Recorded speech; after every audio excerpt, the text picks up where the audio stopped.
Sabahınız xeyir qardaşlar. Gördüyünüz kimi Allah Teala ve Teala öz sonsuz qüdrəti və əzəməti ilə günəşi xəlq edib, gün çıxdıqca qaranlıqlar qaçır.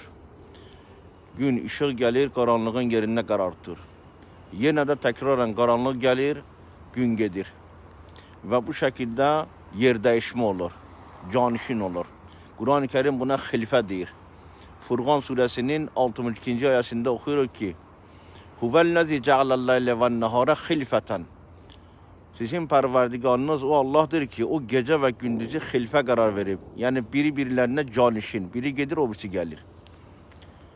Limən əradə ən yəzzəkkərə. Kimlər üçün bu şəkildə kainatı xəlq eləyib? O kəslər üçün ki, onlar istəyirlər, ibrət alsınlar. Əv ərada şükura. Ya da istəyirlər ki, təşəkkür eləsinlər. Onlar üçün Allah Teala bu şəkildə kainatı xəlq edib. Yəzzəkkərə yəni ibrət götürərlər. Nə isə xatırlayarlar. İbrət yəni nə? Yəni bir şeyin zahirindən onun batini mənasına ubur eləmək, keçmək. O deyir ki, biz bir səs eşitməklə səsin zahirini bizim qulağımız eşidir, ancaq onun mənasını bizim qəlbimiz dərk edir. Ya bir kəlməni oxumaqla gözümüz o mürəkkəblə yazılan kəlməni görür, amma qəlbimiz onun mənasına ubur edir.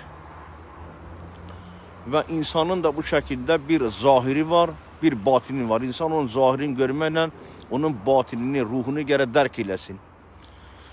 Allah rəhmət eləsin Seyyid Əzim Şirvani yazır ki, Murq bağı mələkutəm, qəfəsi təngə əsir, nə əcəb təngi olan gör qəfəsin var mənim. Deyir ki, mənim ruhum mələkut aləminin bir quşudur ki, gəlib bu cisimdə qarartdı, bu dar qəfəsdə qarartdı.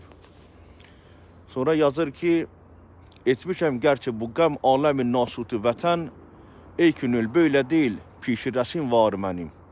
Bu nasut aləmində, maddi aləmdə o mor, o mələkut quşu ki qarartdı, deyir ki, bununla məsələ qutarmır. Hələ pişirəs, yəni ki, qabaqda başqa aləmlər də var. Mavt cismani ilə sanma mənim ölməyimi, Seyyida ölmərəm, aləmdə səsin var mənim. Cismani ölümlə, güman eləməklə ki, sən yox olursan. Bəlkə deyir ki, sənin bir ruhun var, səsdən məqsəd nəfs-i natiqədir. Yəni ruhun vardır ki, heç vaxt ölməyəcək.